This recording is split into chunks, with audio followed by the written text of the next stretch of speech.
Marvel, you need to stop making movies where the world is about to end. You've made this mistake far too many times now, so please let Eternals be your last. This is an issue because when a Marvel movie says this big threat is going to end the world, you've spoiled your own movie simply by having that be the plot, because the audience knows you aren't going to destroy Earth. Not when No Way Home is coming out in a few months, and it's a safe bet you aren't killing Spider-Man off-screen before then, as well as, nearly the entirety of the MCU's cast as well. Every time I see a Marvel movie, and then there's this big info dump where a character is told that everyone on Earth will die, and then the character says, "Everyone on Earth will die," my investment in the story just plummets. And I imagine that's the case for a lot of you guys too, as because of this, we're now going into the climax knowing with 100% certainty the villain's plan will fail. And as a result, it makes for predictable storytelling. And as a general rule, the more predictable a story is, the more boring it gets. Even as we see that Celestial rise out of the ocean in Eternals, even when humanity is literally minutes away from extinction, we just can't bring ourselves to care. We might care about the characters, their relationships and their fates, granted, but the world itself ending, like the main plot? Not a chance. Why should we care when we know how it's going to end, despite the fact we've never seen the film before? Films like Iron Man, Winter Soldier, Civil War and Black Panther, those films are Marvel at its best because the stakes are so much more toned down. Thus, it feels like the villain could actually win. They even do sometimes, and that adds a certain unpredictability to the story, and that uncertainty increases the overall tension, making the movie more riveting and entertaining. But look at Black Widow, for example. While I did not like that movie, as my previous video essay explores in far more detail, one thing that film did do right was how the story stakes are at the perfectly right level, especially for a standalone hero story. There are no countries about to fall from the sky, no dark elves about to massacre all humanity. It's really about a woman wanting closure and reconnecting with her estranged family. Black Widow was not a good movie, but in the same breath, I'm compelled to say its story is exactly like this that the MCU needs more of, and its large-scoped, absurdly high-stakes ones like Eternals that it needs less of. Now, world-ending threats are totally fine to do in fiction, provided that you do them right. If you look at Game of Thrones, for example, as we see the White Walkers slowly grow in power, as our characters try and fail to thwart them, the audience feels so much dread. Not just because they're terrifying, which they are, but because it's believable that they might overrun Westeros and kill all the characters we've come to love. Or, at least that was the case back when the show was actually good. Dany kind of forgot about the Iron Fleet. We need to find Euron Greyjoy's fleet and sink it. No, we are not going there. Do not get me started on Game of Thrones, because then we'll be here for the next 3 hours. But if you want to have a world-ending threat, you can do that. But in order for it to work well, the audience must acknowledge it's possible that the world might end. This isn't rocket science. In order for a story to have stakes, the audience must believe what's at stake might be lost. And if you fail to pull that off, even if what's at stake is the Earth itself, your story might as well have no stakes at all. Although, there is an important caveat to mention here. If you're doing an end-of-the-world story where your audience is savvy enough to realise that this threat won't come to pass, that still can make for a great story, but it's essential that the world ending is not where you derive your story stakes. You can totally have this world-ending threat be your inciting incident, let's say, what makes your characters team up and go on their quest. However, you should also realise that the world ending is not going to generate even the slightest bit of interest from your audience, so permanently keep it in the background. Double down on other things, character relationships, having a really good arc for your protagonist, have some subplots that could end in tragedy or victory. So there's uncertainty right there, and that generates some great engagement. And ultimately, ensure that your climax is not about the world about to end. Rather, make something else the focus entirely. One novel approach you can take to this is to totally shatter the conventions, like how Spider-Man Spider-Man Far From Home did it, and you can say the world is sadly going to end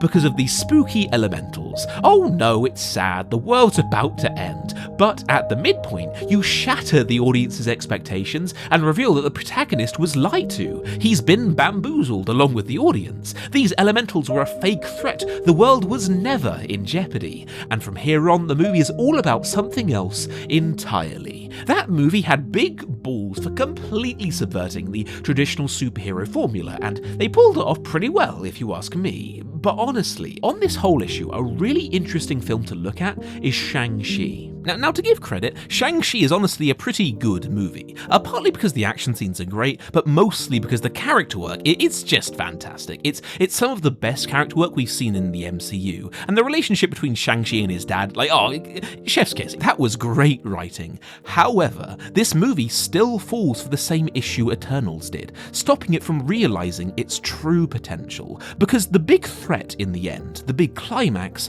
it's all about Shang-Chi's dad trying to unleash a world-ending magic dragon that eats people's souls. It's left kind of vague, but it's heavily implied that if this monster breaks free, billions of people, maybe even all of humanity, will have their souls eaten. And the moment we hear that exposition, a good chunk of the audience chuckles in their head and thinks, like that's ever gonna happen. One popular opinion I've noticed that's really interesting here is how most people say they loved Shang-Chi, that they loved every bit of it. That was until the father died in the climax, and everything after felt like a generic, uncompelling CGI punch-up. Oh, isn't it interesting that once the dad dies, the climax suddenly becomes way less compelling? And why is that? It's simply because now the main, and frankly only plotline most of the audience really cared about has been resolved. The movie now has the same amount of steaks you'd find in a vegan restaurant. Because this is Shang-Chi's origin story. He ain't gonna die. We aren't afraid for his life, and we know the Earth is going to be fine for obvious reasons. And so while Shang-Chi's fighting the apocalyptic spooky dragon, it's brought down by the damning question, why should we care? Again, this reinforces what I said. You totally can have a world-ending threat in a small-scale MCU movie. You've just got to make sure it's always in the background and is never the main focus at any point. Because if that's so, your audience's engagement with the film will lapse. But don't get me wrong, Shang-Chi was a genuinely good movie. Because while the main plot of the story did fall short in the end, the relationships between the characters really picked up the slack.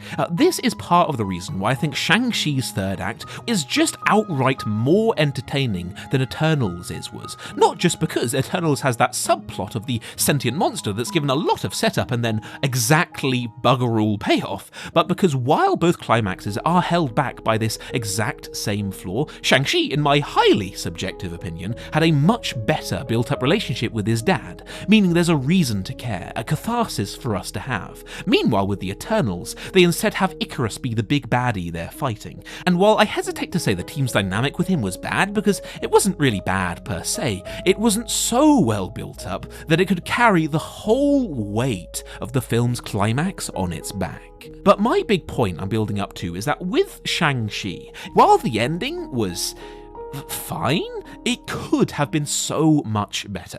It could have resonated so much more powerfully in the end if the movie had instead told a more intimate story, where the movie is about nothing else but the relationship between Shang-Chi's family as they deal with grief for their lost mother, while still doing it in a way where it has the essence of a superhero origin story. That would have been a better way to execute that movie. But a common sentiment around Shang-Chi is it's a great movie that's let down by the fact it's forcing itself to adhere to the MCU formula, and that's something I totally agree with. But what's interesting here, and what simply has to be brought up, is when you ask around what people's favourite X-Men film is, a lot of people will say it's Logan. But when you stop and think about it, Logan is a total departure from every previous X-Men movie. It could not go more against the grain. The movie is so much more grim, and it's easily the lowest stakes story in that entire franchise. Yet, it's probably X-Men's most beloved and most emotional movie. That can't be a coincidence. Marvel, I know you want to sustain a very specific style, a very standardized formula for each of your movies to follow, and that strategy isn't exactly a losing one, as your box office numbers do show. But it's also a flawed strategy, one with room for improvement. It's flawed for the aforementioned reasons, but also because you're being too rigid creatively, as some of your stories would genuinely be better off with a smaller scale, with something more personal, more intimate, Shang-Chi being an obvious standout here. If any Marvel executives happen to be watching, you can still have grand, epic scope stories with Avengers-level threats, but when you do them, it is utterly essential that the stakes are believable. A great example is Infinity War. Well, I imagine a few people have typed in the comments already before they finished the video saying, but what about Infinity War, Henry? The stakes were really high then, but it was still a great film. But that film fits quite seamlessly into my whole argument because it actually proves my point. Because admittedly, while the audience did go into the film thinking, Thanos can't really kill half of all life, that will never happen. They've surely got to stop him at some point. As the film goes along, we gradually realise, oh crap, no, Thanos might actually pull this one off. He might actually win. And the tension, the dread, it only grows as more and more heroes fail to stop him as he collects more stones and grows in power over time. And it culminates in that final march towards Vision that just had everybody at the edge of their seats. Isn't it interesting how Thanos' final march, where he takes out Captain America and his team, it's so gripping, it's so immersive, so anxiety-inducing. Meanwhile, with Shang-Chi and his world-ending magic dragon, who knows how many billions are about to die, and we're just slumped back in our seats, not really giving much of a damn. Why is that? I think the reason why is because Infinity War was pretty much the climax of the whole MCU at the time. A story so big, of such importance, that the audience kind of expects something totally different. They expect major characters to be killed, for terrible things to happen that may permeate throughout all future movies. While the world literally ending, as the main stakes of Avengers films, is still a little too high, for example in Age of Ultron, it's gotta be said that with Avengers films, they've got quite a bit more leeway here, just generally when it comes to high stakes threats. And not just because they need to have high stakes, because let's be honest, they're Avengers films, but also by the very nature of them being these massive events, these nexus points for the franchise, the audience just has far less of a clue as to how things might end. And that generates a certain uncertainty that standalone films like Shang-Chi or Black Widow could simply never have. And that uncertainty generates tension, which again makes for a great story. And I just want to say, I love making these YouTube videos. It's the best job in the world, but it doesn't come without its troubles. Not only can I have pretty much any of my videos blocked, copyright striked or demonetized at any time, but the algorithm is often loving a creator 1 second and then they drop them on a whim the next. Imagine if your boss was Hal from 2001, right? And he's a cold robot that rewards you if you're doing well, but the second your numbers are down, he cuts you off, ejects you out of the airlock and doesn't feel a thing, as it ruins your livelihood. When I say it like that, it sounds a bit like a ridiculous metaphor. It's a little lighthearted, but I've seen it happen, and I have seen creators' livelihoods ruined because the algorithm basically just deemed them unworthy. But it's not all doom and gloom, because myself and over 100 other YouTubers like HBomberGuy, Hello Future Me, Just Right, Nando V Movies, Legal Eagle, Wendover, and like so many names that you've probably heard of, we've all come together and we've come up with a solution, and it's called Nebula. YouTube has a monopoly on the video sharing space. Nebula is here to change that. Basically, the idea of Nebula is you, the viewer, sign up for a really low fee, like so cheap it's ridiculous, and then you can watch all of your favourite creators in an ad-free experience. No annoying unskippable ads, no brand deals getting in the middle of your videos, and a major chunk of your subscription fee gets given to the creators you watch based on how long you watch them. And what really sweetens the deal here is Nebula's joined up with CuriosityStream, which is a great streaming service with thousands of high-quality documentaries, some of which involving David Attenborough, which I greatly enjoyed.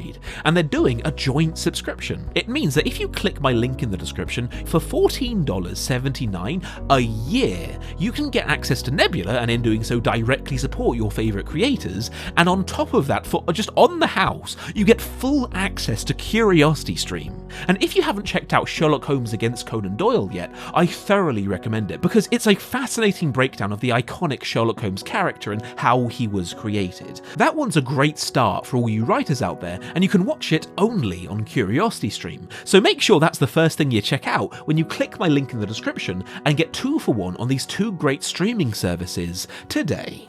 Anyway, thanks for watching, keep writing, and I'll see you guys next time on The Closer Look.